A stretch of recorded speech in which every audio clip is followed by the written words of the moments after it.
What's up, everybody? It's me, Erica, and we are back for another video. Go ahead and like, subscribe, and comment. Let me know you stopped by.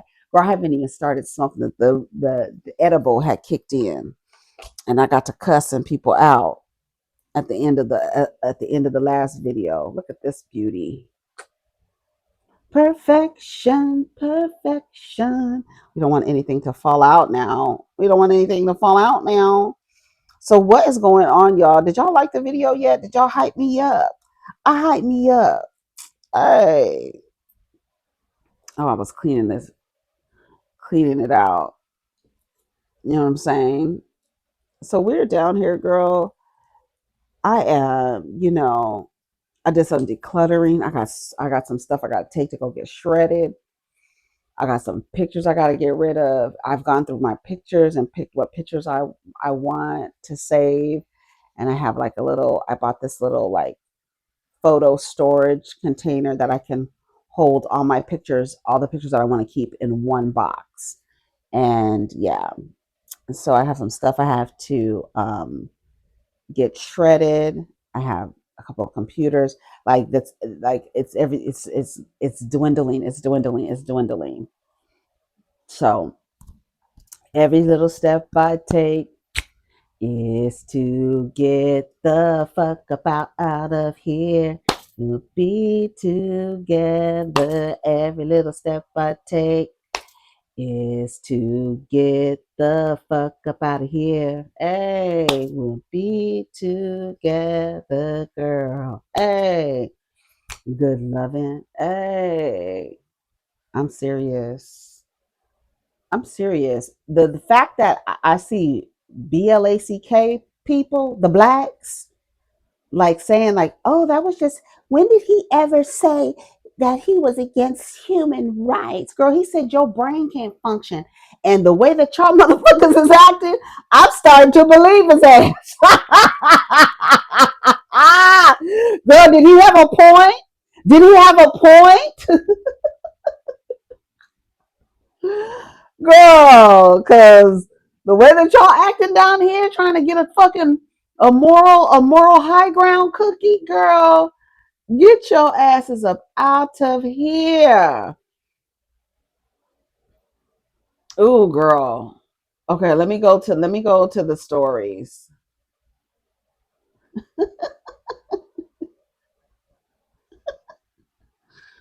Right, dumb people love you. Right.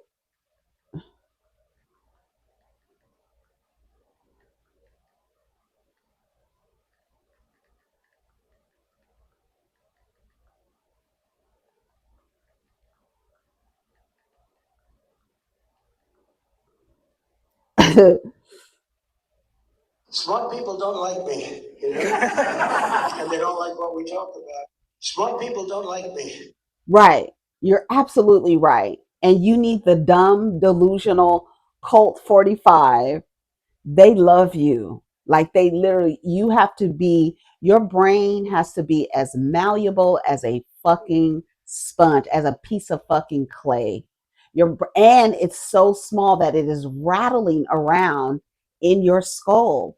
Like literally, that's why people don't want it to be classified as a mental illness. But I think the illusion of white superiority is, it has to be classified as a mental illness. There's no way in the world that the things that that guy was saying, like black women don't have, that they took the spot of a white person, as if the white person just being white, you're not even talking about their qualifications.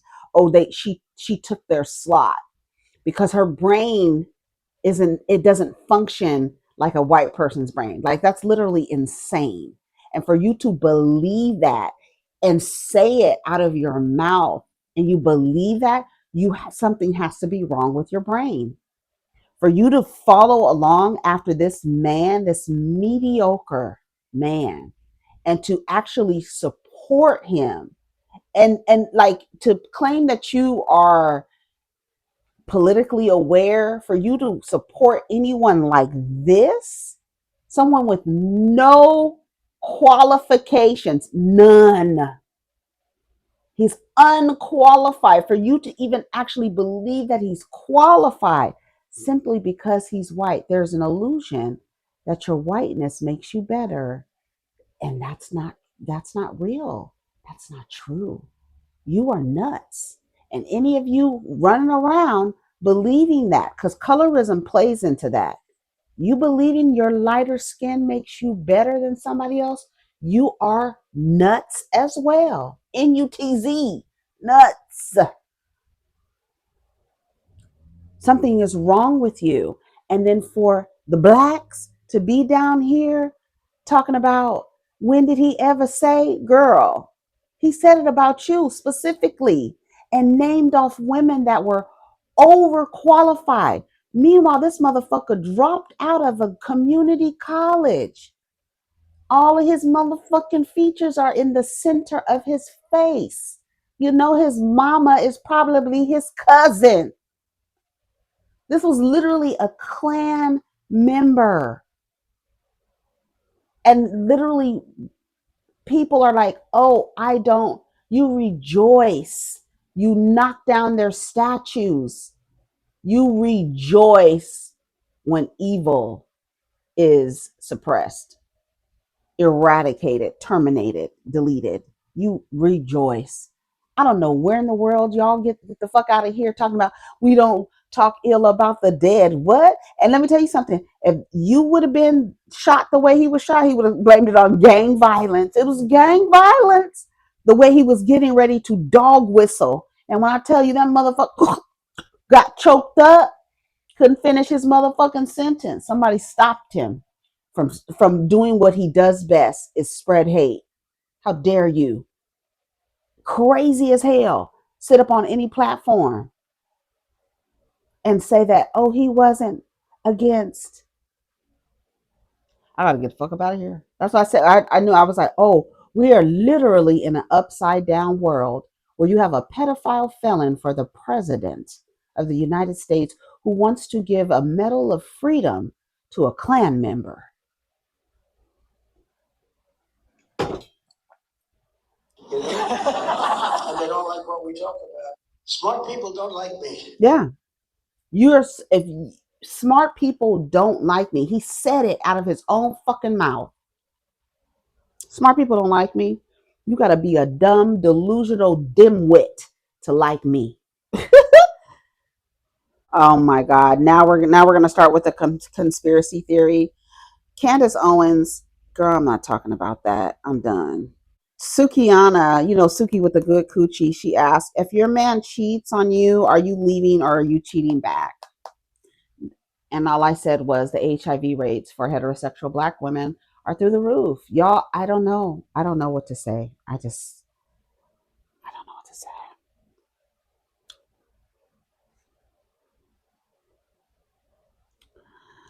I don't know what to say.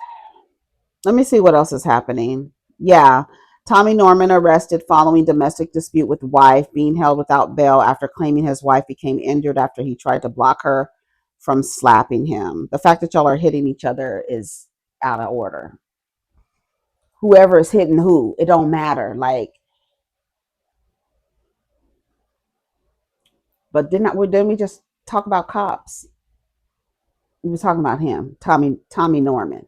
And I remember he got popular because he was going around the neighborhood as the cop, I guess, trying to change the image of the Fraternal Order of Police. And it's never going to change. From your inception, the reason why y'all running around here trying to put people back into servitude by way of the prison system. So don't nobody trust y'all. And with reason, like with good reason, with good reason. And he was running around trying to change the image of, or trying to help the image of cops, and would go around to these, in these black neighborhoods. And I don't know where. Oh, in Arkansas. Is he in Arkansas? So going around to these neighborhoods, and everybody loved uh, Officer Tommy. I don't know what they called him. Officer Tommy Norman. He's been arrested without bail following a domestic dispute involving his wife. According to Arkansas Online, authorities were contacted shortly after midnight on Saturday. After arriving at the Norman household, they spoke to his wife, was visibly upset and had bruises on her body. Now she's a brown skinned woman. So what was going on to where now she has visible bruises? Like you could see the bruises on her body. Like what? No.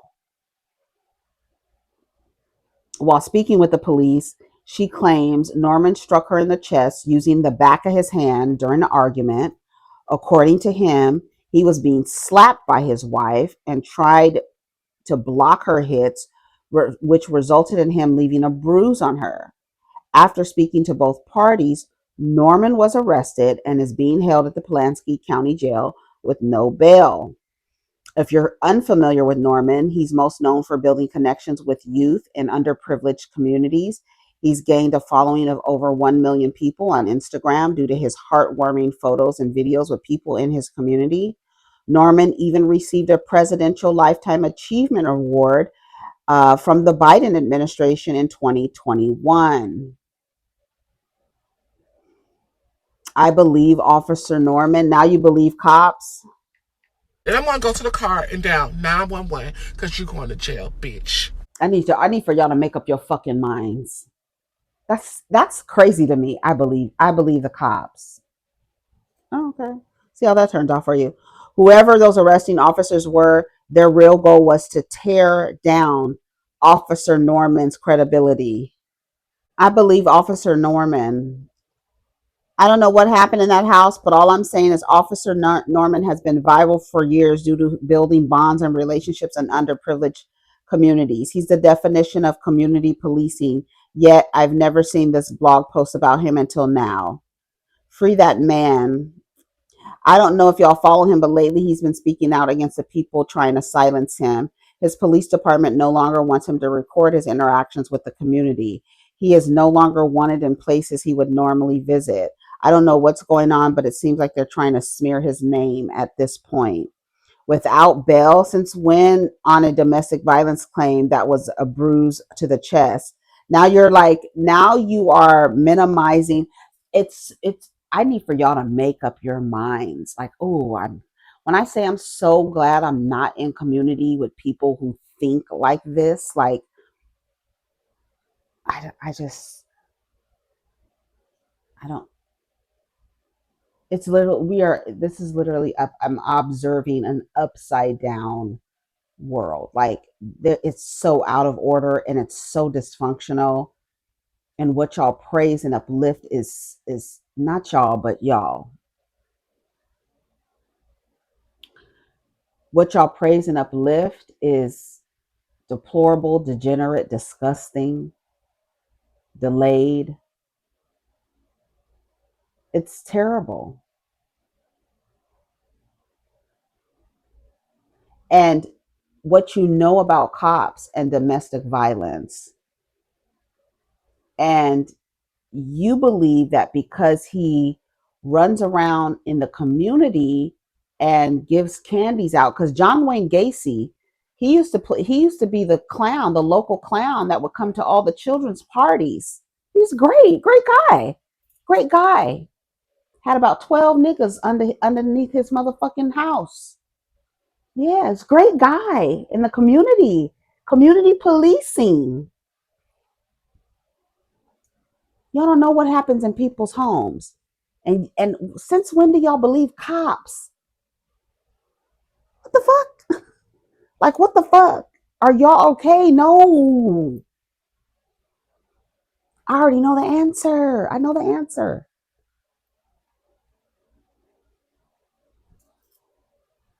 Two sides to every story. It's not always the man. This is a white male heterosexual Christian cop. Girl, you can't get no crazier than that. I don't give a fuck if his wife is black. But the way that y'all jump on a man's side, a cop against his wife. And I'm gonna leave out that she's black because the white cops be beating up their white wives too. Y'all jump on the side of the man so quick. A cop? But you the same motherfuckers that said that old boy just has a political opinion when he said your brains. can't even function the way theirs do. They're superior to you. The way that y'all reinforce and enforce the illusion of white superiority in your actions, you literally are on the side of a cop, a white male heterosexual Christian cop,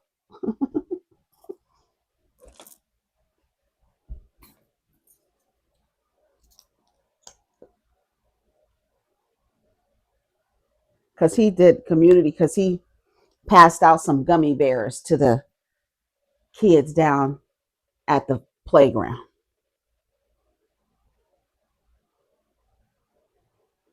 As a woman that played victim before, I believe him. We got to keep our hands to ourselves. Held without bond, that seems personal to me, because why? Something sounds off about this situation. As a woman, I can't believe I, I think I already left that comment.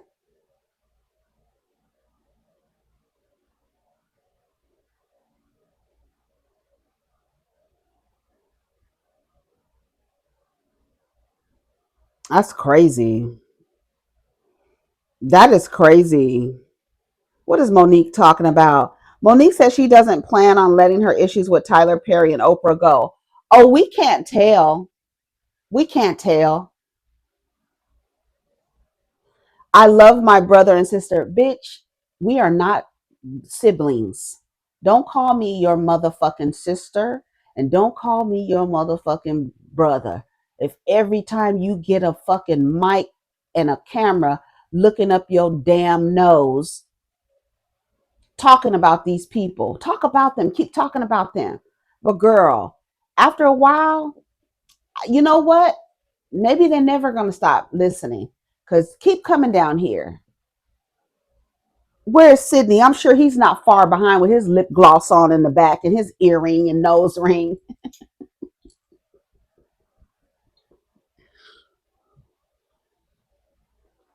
I don't even know if Sydney got a nose ring.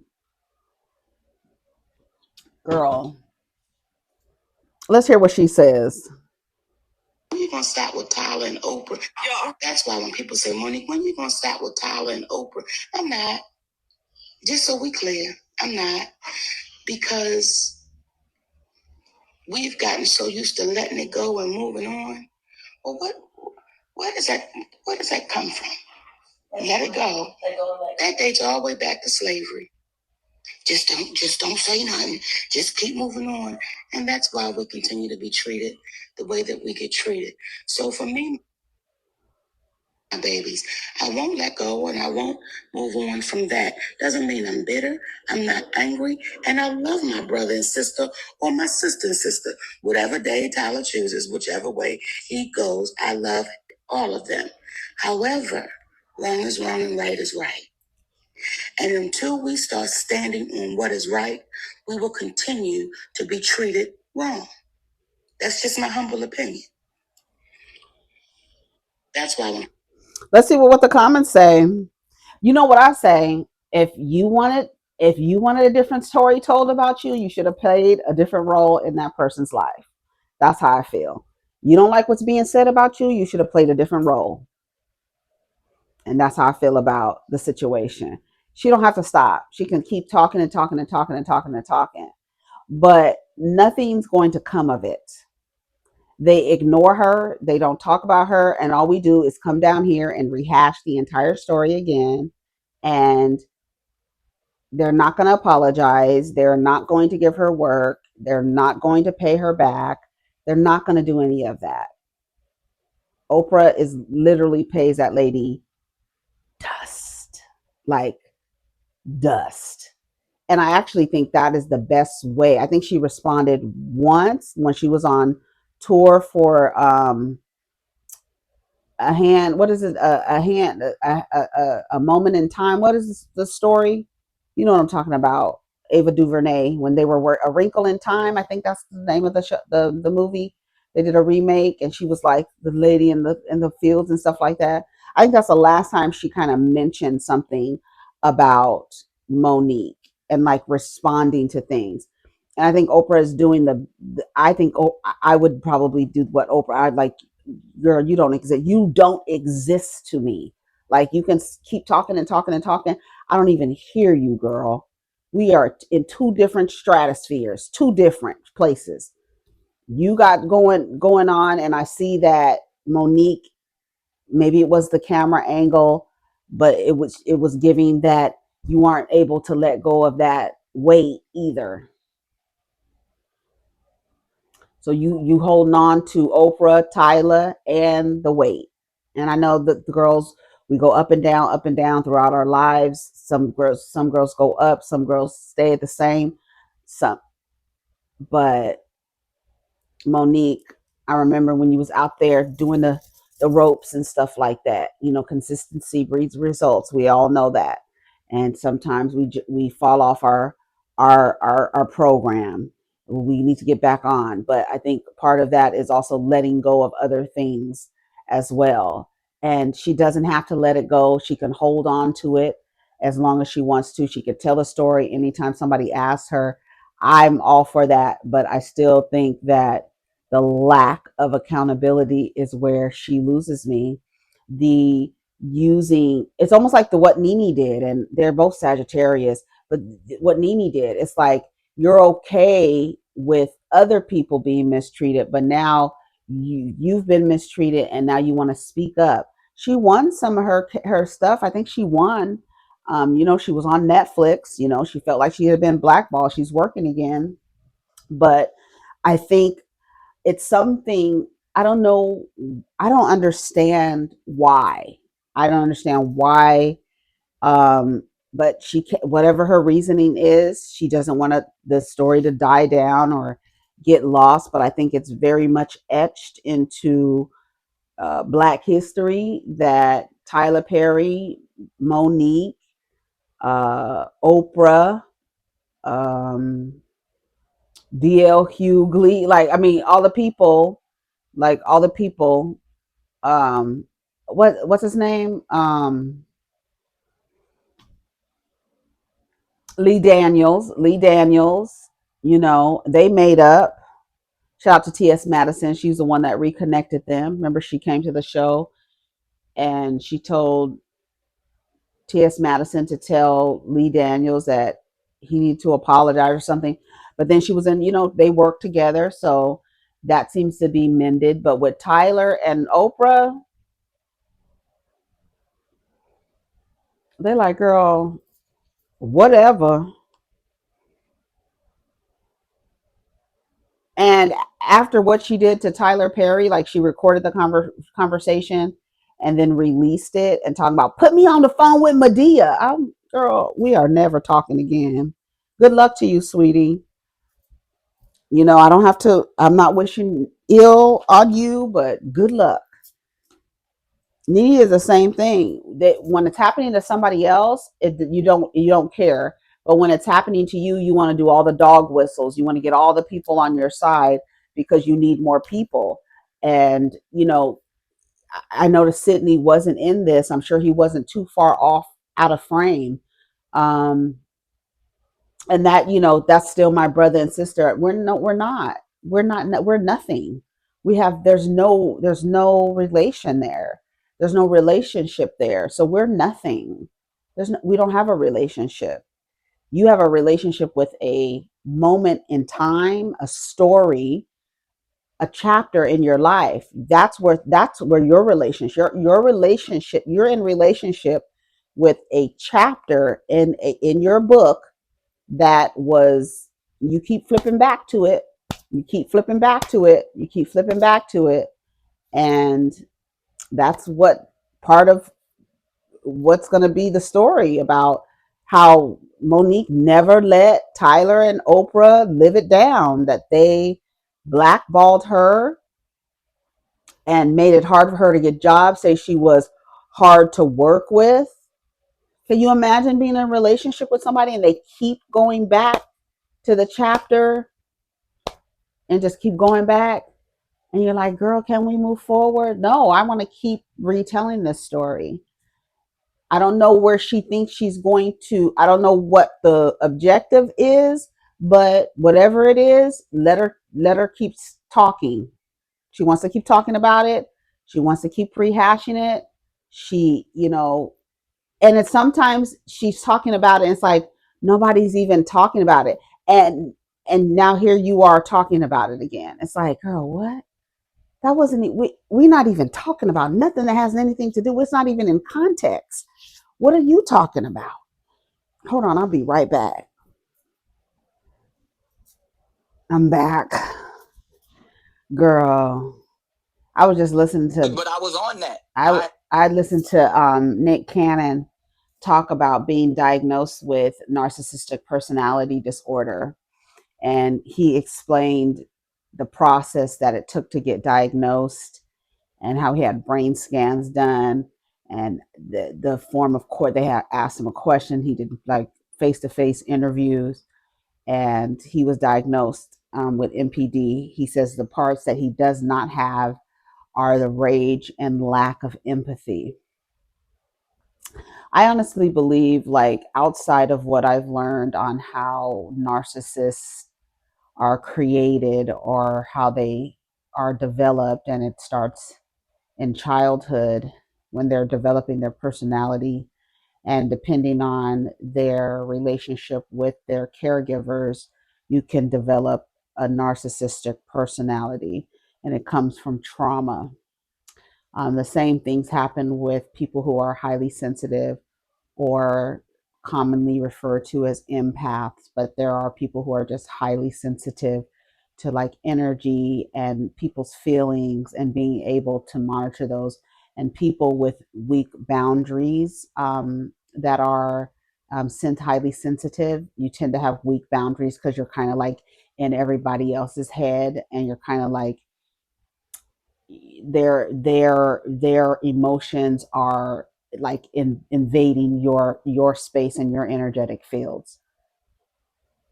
So you tend to be sensitive where the other one is not sensitive, right? You have a lot of empathy and the other person has no empathy. However, the trauma that they experience might be very similar, and then they come in contact with each other. And typically, a narcissist will feed on an unhealed empath or a highly sensitive person with weak boundaries who doesn't understand how to draw boundaries. And their lack of understanding boundaries actually comes from their, more than likely, their caregiver or parent not respecting their boundaries and um, not respecting their boundaries, and so they don't understand how to create boundaries, and so that's a that's like a feast for a narcissist.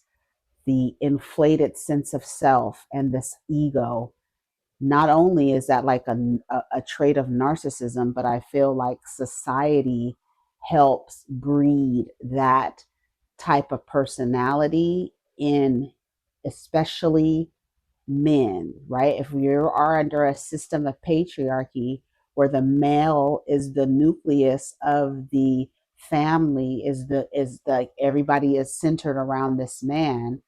I I feel like society also helps breed that um, that type of personality where you're the center of the world.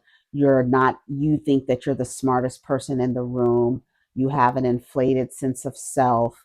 You think you're the most important and the only important person in the room. You all, it's self-preservation. Everybody else is at will, and you use people, you use them for what they're good for, and then you discard them.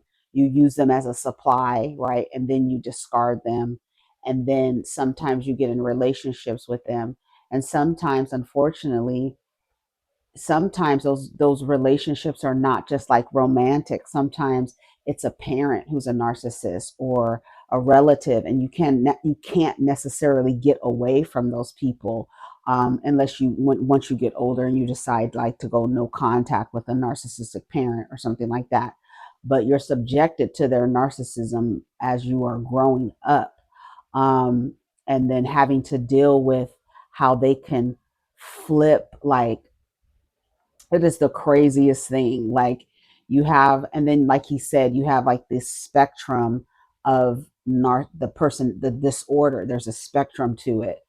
And then Charlemagne says, when you started having all these kids, I have a friend who's in the mental health field, and they said he has narcissistic personality disorder, and I said, Nick, no, he doesn't. So it's weird how Charlemagne discounted the professional observation of a professional looking on at Nick Cannon and his behavior and associating that with NPD, and then Charlemagne not believing the medical professional.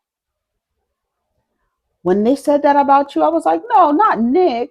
But it's crazy how even a man looking on can't see how the behavior, there's something deeper than just a man having a bunch of kids by different women. There's something else there. There's an inflated sense of self where you think you should be duplicated so many times. Your DNA deserves to be duplicated that many times.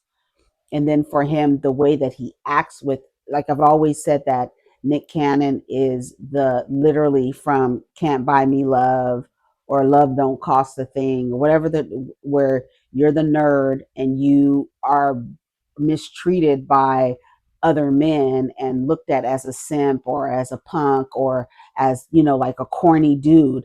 And so when you get older and you gain the assets, you will attract women who are trained to look for assets in men, and that asset being money. And then you being able to get these women to produce children with you as a way to show other men, I have all these trophies, all of these women slept with me or allowed me to impregnate them with my sperm, and I had children with these women. And y'all can't call me corny anymore because these are all the women that y'all would want. And I got them and I had babies with them. That's what Nick Cannon gives me. And that is that you think you're so great. What makes you so great? Like that one clip of that girl, I think her name was, I want to say was it Nadia? Amani, I think her name was Amani, and she was interviewing Bosco that used to mess with Sierra, and he was telling her, "Why don't you have kids?" And she's like, what makes you think that you're so great that you deserve to duplicate, like have your DNA duplicated?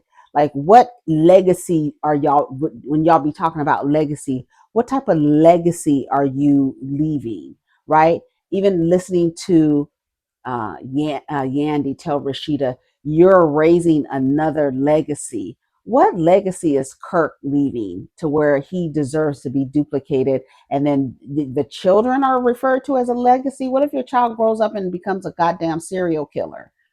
Is that what's the legacy? What do y'all be talking about? What do y'all be talking about?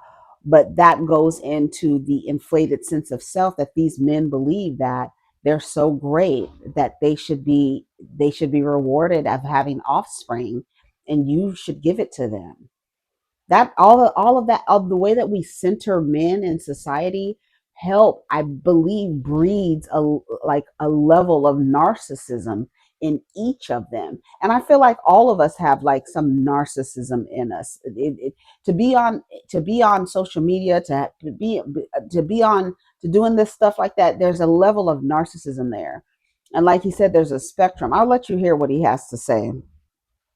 It was on the Breakfast Club. He looks really different, and he also sounds different. I don't know what's going on with Nick Cannon, but yeah, let's listen. Brain damage. I used to feed off of toxicity. I used to, from being diagnosed as a narcissist and all that. Like I would, like, that's the type of stuff was like that was cute. Yeah, like I'm my ego diagnosed. Yeah, I don't know why I didn't know you got critically diagnosed. How do you die? Like, how does that work? It's a process. You gotta have the right psychiatrist or even psychologist. They both can do it, but it's like a 3-week process to where they do a in-person verbal interview that you got to answer all of these questions at a certain pace. Then you got to fill out these forms, and then it takes about a month to come back. Mm-hmm. And then it's a spectrum. and it tells you where you land on the spectrum of NPD.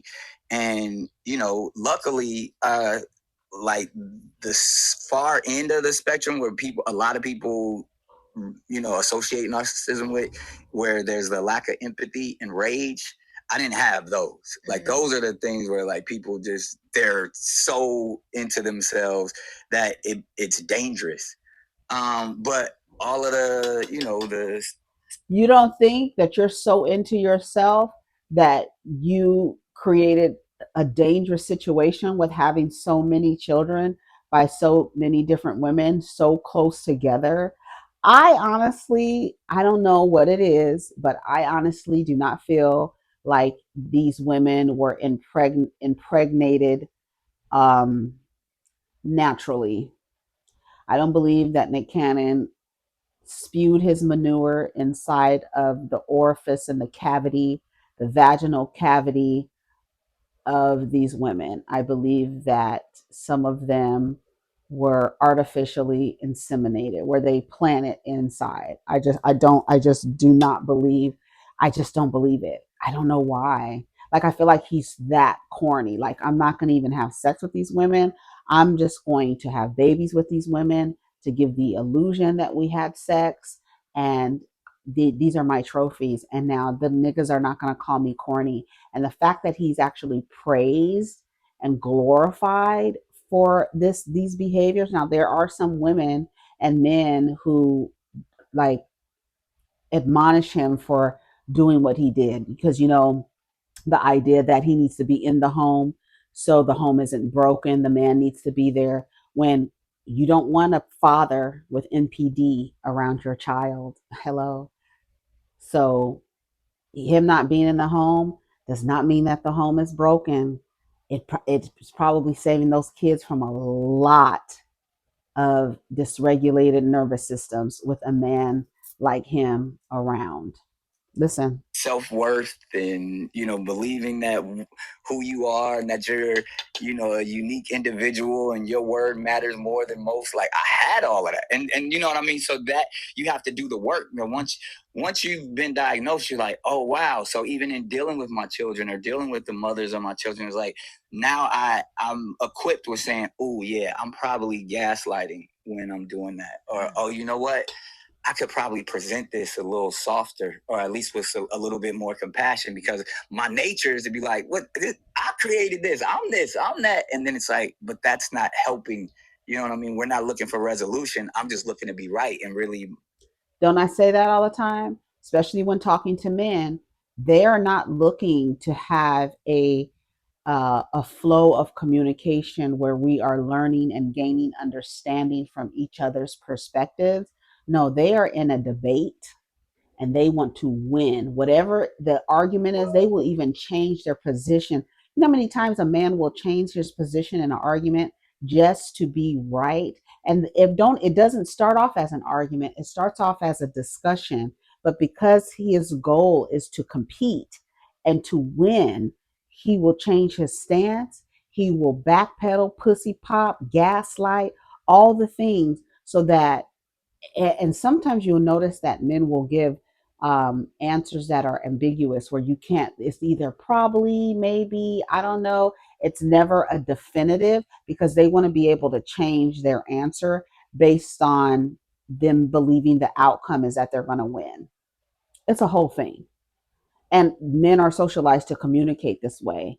And I've watched so many discussions with men who will be in a discussion with a woman and it turns into an argument, and then he'll get upset and she'll say something, he'll get upset and act like he can't control himself. It's a whole thing. It's a whole thing. Or when you ask them to explain themselves, they can't even explain. Like, they have a thought. Like, you'll know when a person has an opinion about something, but when you ask them to kind of expound on it, they're unable to expound on it because it's not even their own idea. It's something that they've gleaned from someone else and haven't really even thought about it, really thought thoroughly about the opinion that they're about to take on, and then turn around and regurgitate and expect for somebody else to eat it. Girl, what are you saying? You don't even know what you're saying. You sound ridiculous because you don't, and you can't even explain how you got to that perspective or why you have this perspective. And then they will change their argument to fit the what they think the outcome. If they think if I change my argument to this and it means I'm gonna win the argument, that's the opinion I'm gonna go with. I'm right. I'm right. We're in a hierarchy here. I'm about to pull rank and I'm going to tell you I'm right. Or I'm going to start hollering at you and start screaming and raising my voice to obscene levels. Yeah, it's a thing. Feeding my ego. Wow. So I've learned all of that type of stuff, and it's helped me become a better parent and a better partner in many scenarios. When did you get diagnosed? That was maybe like 2 years ago. And then because you ever heard of Dr. Amen?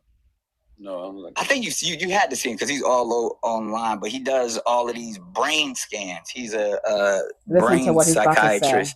They did like this whole brain scan on me, and I'm thinking like, oh, I'm gonna have a genius brain and all of this stuff. And turns out like I had like severe brain damage in my frontal lobe. What? And he said I'm the poster child for ADHD, which I kind of always knew.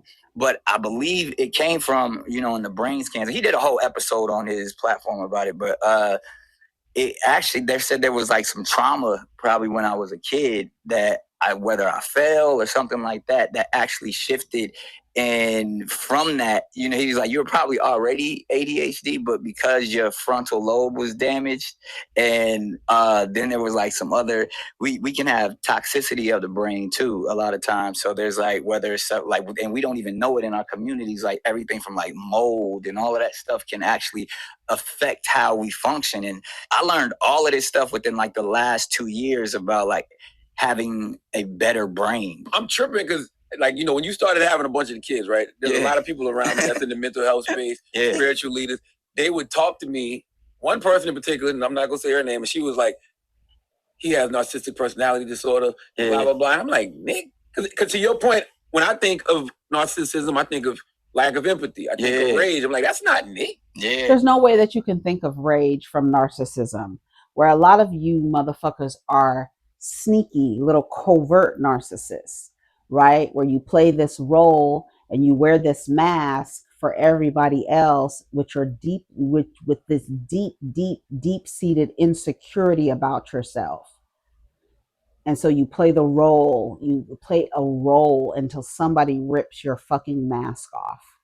And then you can't play the role. Now that might be where the rage comes in, or where somebody discards you before you discard them, where your supply gets rid of you first and you get upset because how dare you? I'm smarter than you.